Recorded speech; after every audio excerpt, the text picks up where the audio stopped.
Hey everyone, welcome back to my channel. Before we begin, if you find this series helpful, please like, share, and subscribe to support the channel. We are starting a 0 to interview ready series, so let's begin day 1, session 2.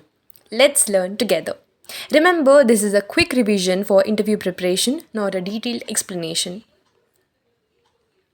So let's begin. Why timing matters. In digital circuits, it's not just about what data is sent, but also when it is sent. If data changes at wrong time, the flip-flop may capture incorrect information. So that is why timing matters. So the second topic is setup time. Setup time is the minimum time before the clockage, during which the input data must remain stable. So, for example, think of it like you are entering an exam hall, like 5 minutes before the exam starts. Okay, so if you enter at the last second, you might miss the important instruction. So, that is what setup time is, minimum time before the clockage. Okay, so the next topic is topic 3, which is hold time. Hold time is the opposite of setup time.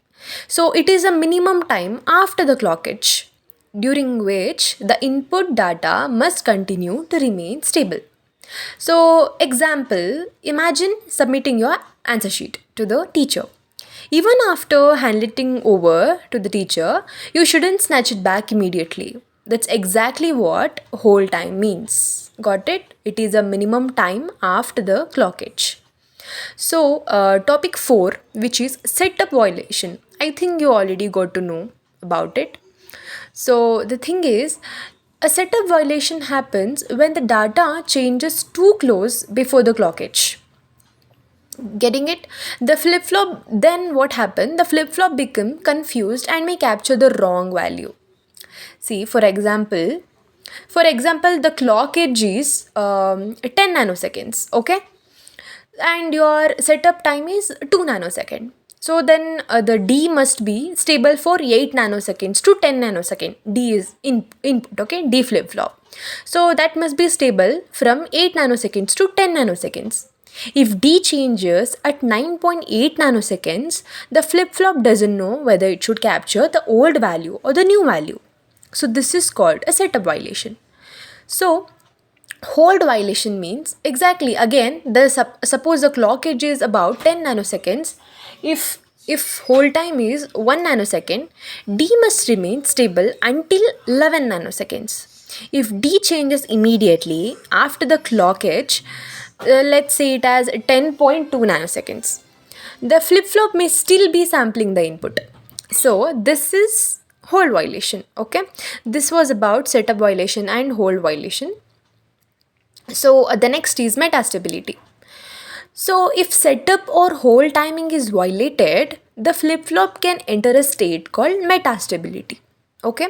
For a very short time, its output will be neither a stable 0 or a stable 1. After some delay, it settled to one of the two values. Got that in your mind that metastability will happen only because of setup violation and hold violation. Okay, then how to reduce this metastability? So the most common solution is using a two flip-flop synchronizer. The asynchronous signal passes through two flip-flops, giving enough time for the signal to stabilize before it's used. Yeah, this was about the timing concepts. I hope you understood each and every topic. So this is about the day 1 session 2. And again, next video, the day 1 session 3 will be uploaded shortly. So stay tuned. Until then, keep learning, keep practicing, and let's become interview ready together.